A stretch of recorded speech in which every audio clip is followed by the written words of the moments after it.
क्षेत्रफल बड़ा है और हम चाहते हैं कि हो सकता है हमारी पूर्वजों की भूलें रही होगी, उन शिक्षा की कमी रही होगी, लेकिन आदरणीय निवेदन करना चाहता हूं, उस भूभाग के अंदर आज आम जन आंदोलित है।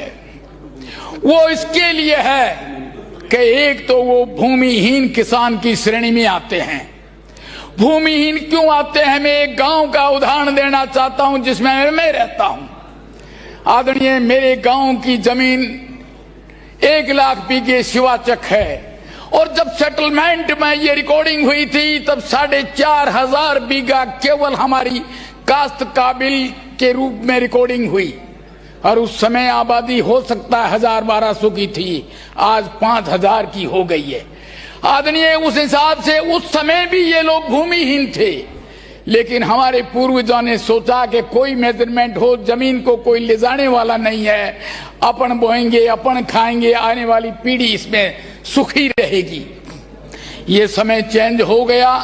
उसके साथ साथ हमारे लोग मवेशी पालक थे और विचरने के लिए इतना बड़ा भूभाग था।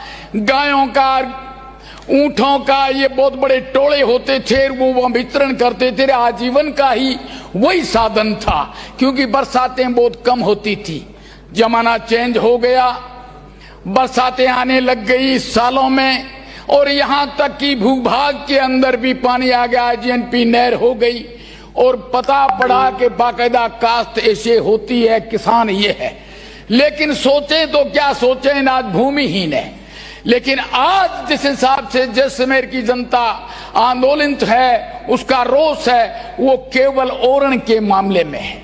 मैं धन्यवाद देता हूं सरकार के मुखिया आदरणीय मुख्यमंत्री भजन लाल जी को और माननीय मंत्री जी को, जिन्होंने एक मुश्त हमारी 4 फाइलें 17,561 बीघा एक ही मुश्त में ओरण के लिए आपने आरक्षित की। बहुत बहुत धन्यवाद देता हूं। आदरणीय, इसके साथ में भी कुछ बहुत बड़ी जमीन आज भी है जो एक्चुअली में ओरण लायक है। वो हमारे पूर्वजों ने देवों के नाम आरक्षित करके रखी थी, लेकिन वो मुंह बोली थी, रिकॉर्ड में दर्ज नहीं हो पाई, इसलिए वो आज भी शिवाचक में बंद। लेकिन मौजूदा हालात में यदि देखा जाए तो वहां खेजड़ी खूब, बोरडी खूब, कुंबट खूब, इस प्रकार का घना जंगल है और वहां मवेशी वितरण करती थी। और उसके लिए देवों के नाम करने का कारण एक ही था कि इसमें किसी भी प्रकार की न तो खेती होगी और न ही किसी प्रकार की लकड़ी काटी जाएगी। वो आज भी है। उसी तरह हमारी आने वाली पीढ़ी ने सोचा कि ये पूरा विनाश हो जाएगा तो रहेंगे कहां? यहां जीवन यापन करना भी बड़ा मुश्किल होता है। तो मेरा निवेदन है आदरणीय अध्यक्ष महोदय, आपके मार्फत से हमारी ऐसी 20 फाइलें और आएगी। आदरणीय मंत्री जी, उसकी तरफ भी आप गौर फरमाएं। कोशिश करेंगे किसी तरह से वो आरक्षित हो।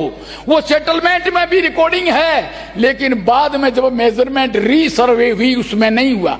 मेरी मांग भी है जैसलमेर के क्षेत्र को देखते हुए, बहुत बड़ी भूलों को देखते हुए, क्योंकि उस समय जब सर्वे हो रही थी तब आना जाना ऊंट से था, न पानी था। मैं धन्यवाद देता हूं उस समय के अधिकारियों और कर्मचारियों को, जैसे इस खोड़ पूरे के अंदर उन्होंने सर्वे की, लेकिन बहुत सारी भूलें रह गई है। रिकॉर्ड में हमारा खेत काम बोलता है, हम काश्त कहां करते हैं, उसका शुद्धिकरण का भी मामला बहुत जरूरी है और उठाना भी है।